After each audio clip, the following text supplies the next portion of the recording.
I'm thrilled that you're with another edition of the live streams with Joe DiMatteo, Josiah Schweinberg, our camera guy, just puts all this stuff together for us. This is awesome because uric acid and gout, no one wants to talk about it. One time we want to talk about gout is when I have the pain. So I have pain. What do I have pain for? Because the uric acid crystals build. They build in the joint. They literally cut into the joint. It forms little crystalline structures, incredibly painful. Outside of that, virtually nobody cares about elevated uric acid. So I'm going to say today, gout, uric acid. Well, you could be coming to this video to say, I've had recurrences of gout. It's so painful. I want out of this. I'm tired of the medications. I'm tired of colchicine, indomethacin. I'll explain those in a moment. But I don't care what my uric acid levels are. Well, what I'm going to tell you is, you might care about the gout because of the pain, but I'm going to tell you should care about the uric acid because if you lower uric acid, you're going to live longer. You want to live longer. I sure hope you do. So why would I say that? I'm going to give you just a couple quick articles. Duke University Medical Center. Uric acid increases the likelihood of severe osteoarthritis. Researchers found that individuals with severe osteoarthritis in their knees tended to correlate with the level of uric acid. The higher your uric acid levels were, the greater the propensity for degeneration of the joints. You need to think about our collagen advance for that, by the way. Elevated uric acid. Journal of Neuropsychology, back in 2007, researchers from Johns Hopkins and Yale University found that in community-dwelling individuals aged 60 to 92, the level of uric acid, even in high normal ranges, uric acid levels correlated with greater mental cognitive decline. I'm going to keep this simple. I'm going to keep these to the point. Josiah tells me I talk too much, so I need to just roll through these things. And no Red Bull. I do drink that Red Bull. I was just teasing you. So here, wait a minute. High normal. Does my doctor test uric acid? Typically not. I'm going to tell you that uric acid levels need to be monitored. If you're not having them monitored, it's a huge problem, and it goes beyond many of you just looking at this video because you want to stop the severe pain of gout. So let's stop there. I'll get into in a minute I'll get into how it's formed, why it's formed, what the medical treatments are, and then what we need to do. So two things. The level of joint disease goes up if your uric acid levels are high. Even if you don't have gout, by the way, notice that this was high normal. That means that you could be in the high normal range, not have a gouty arthritic attack where the pain is so bad you can't even put on a sock, let alone a shoe, let alone walk. I'm not even talking about that. You may not even know about it. You talk about the silent killer that we talked about 30 years ago, hypertension, uric acid that's elevated as a silent killer. One, degenerative joint disease goes up the higher your rate of uric acid. Next, we know that dementia, cognitive impairment goes up the higher your uric acid levels are. The risk of death, that's why I said if you want to live longer, lower uric acid levels. Amongst Chinese adults, those with the highest levels of uric acid had the strongest predictor of death from cardiovascular disease, stroke, all-cause. A Taiwan research piece comes out, National Taiwan University, Taipei. Uric acid may be a danger signal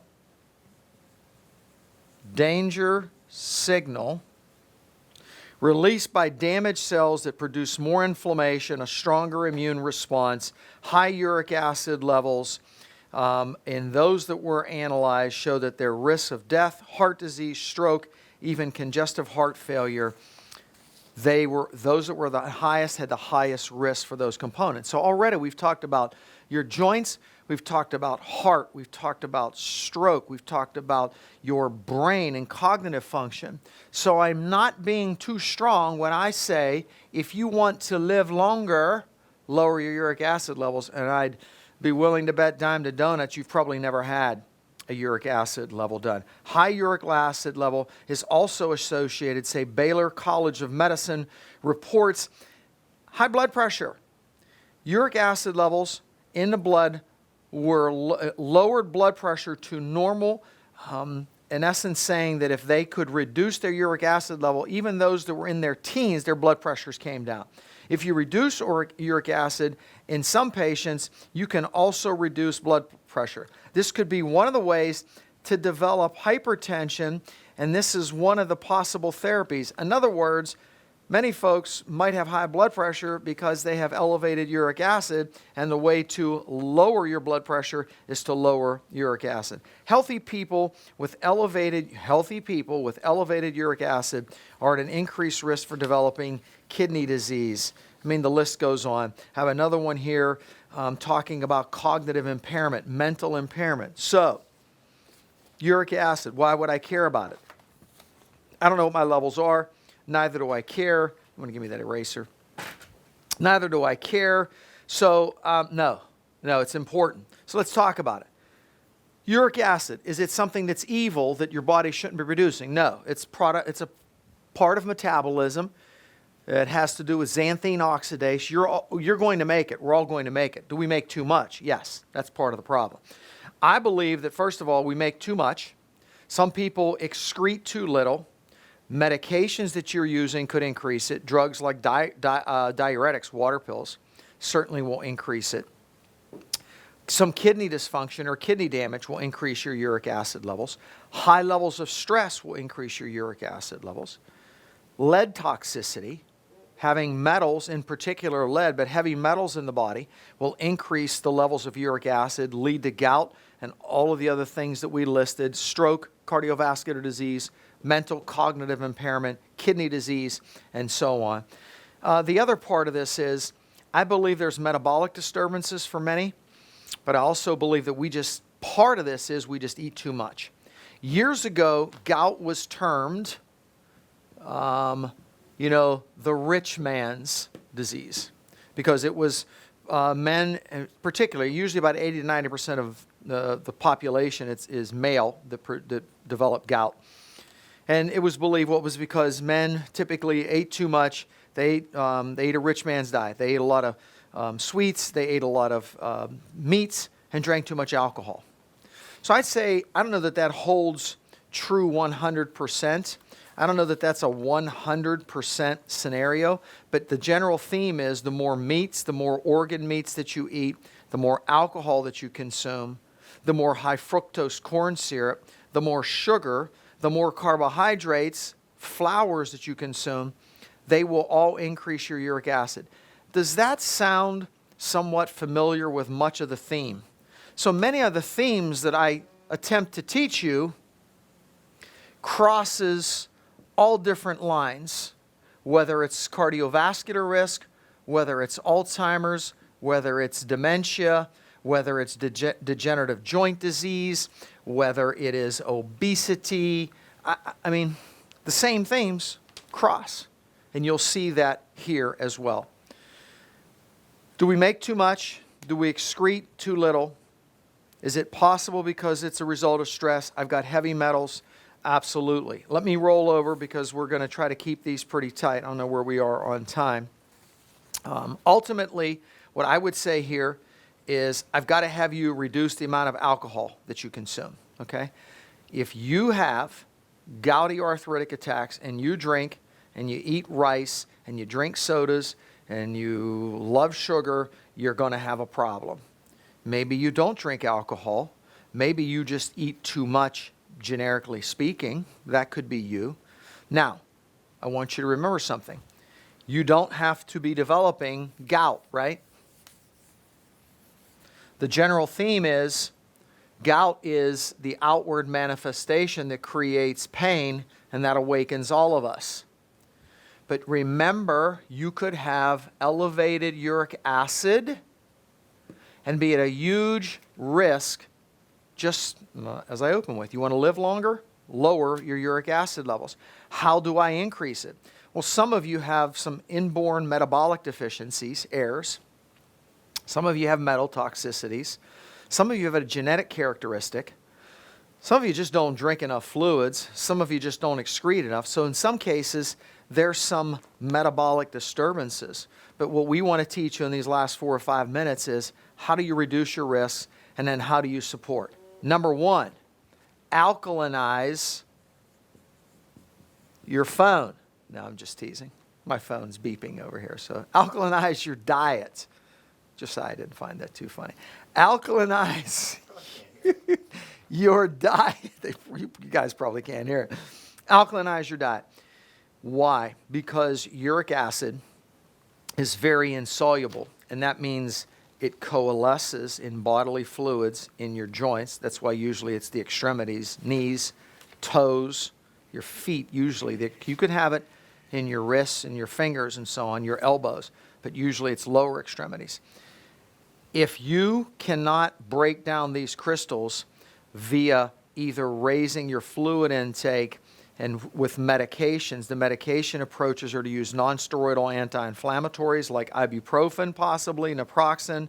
Some old-time drugs that were used were called indomethacin that are hard on the stomach, can create some blood disturbances and blood dyscrasias. Colchicine, which is a pharmaceutical that doesn't break down the crystals, but it changes the pH. Now watch that. Changes the pH and allows the crystals to become less insoluble, locked up, and lets them become soluble. Means something that dissolves in the fluid medium. So if I can alkalinize, so what does colchicine do? It helps to change the pH and the crystals break up. It's an anti-inflammatory, but it technically doesn't break it up on its own like a drug would, like a non-steroidal drug would. So there's your typical medical approach. A way to lower the long-term buildup is to use a drug known as allopurinol. And now there are some new drugs on the market also. But I don't want to go necessarily. You can go to your physician for the pharmaceutical and pharmacology approaches. I want to tell you that it's usually because of a diet or a metabolic disturbance. Okay. Number one, alkalinize your diet. We have alkaline forming charts. We have pH paper that you can run a urine stream through. It's pretty simple, and it's very important because you see, the better you alkalinize your diet, the healthier you're going to be. We've even done some live streams on alkaline forming diets and how critical that is. Number two, lower and decrease the amount of alcohol that you consume. Reduce the number of calories that you consume. Remember what I said about themes? There's common themes. As a population, we just eat way too much. We consume too many calories. We gorge at meals. That forces metabolic disturbances, puts you at a higher risk. Often we eat not only too much quantity and volume, but we eat too much of the wrong things. As I eat too many of those wrong things, I create more of an acid-forming ash or residue in the body. I'm going to be at a higher risk to coalesce and create more uric acid crystals, because remember, uric acid then, it's necessary, it's going to be happening, the body's trying to break it down, but when you are not doing the correct components, you will accumulate quickly. Cut back on high fructose corn syrup, cut back on fructose period, cut back on sugars, huge player. Reduce the amount of carbs, watch the amount of saturated animal fats that you consume. Big, big issue. What are your nutrients that can help you? What are your supplements that can help you? Besides the pharmaceuticals in a gout attack. You say, well, I've got uric acid. You told me that it can increase my heart risk, my joint risk, my stroke risk, all these bad things. Absolutely. So now what I'm going to say is if you're having an attack, there's some approaches. If we want to just lower uric acid, number one, I've already gone through and kind of ran a dictate to say you've got to change your diet, lower the amount of calories, drink more fluids. But if you've got gout, how about some cherry juice? Awesome. Drink cherry juice. And I don't want to get into whether it's sugar and all that stuff, just cherry juice. Eat cherries. Go eat cherries. Big issue. Big, big, big benefit. Thirdly, use a product called Repair Essentials. We have something in here known as quercetin dihydrate, a soluble form of quercetin along with pomegranate. So Repair Essentials, you might have to go high. 2 or 3 2 times daily. Big, big benefit here. I would have you use some high doses of folic acid, folate. Usually the recommendations over the counter, because you don't want it to mask megaloblastic anemias and problems like that, but if you should have blood work done by your physician, etc. But if you're healthy in that area, you can go to high doses of this, up to even 3 and 4 and 5 milligrams. It's actually been shown to work better than some pharmaceuticals like allopurinol at improving how the body processes uric acid. Folic acid, a nutrient, part of the B family.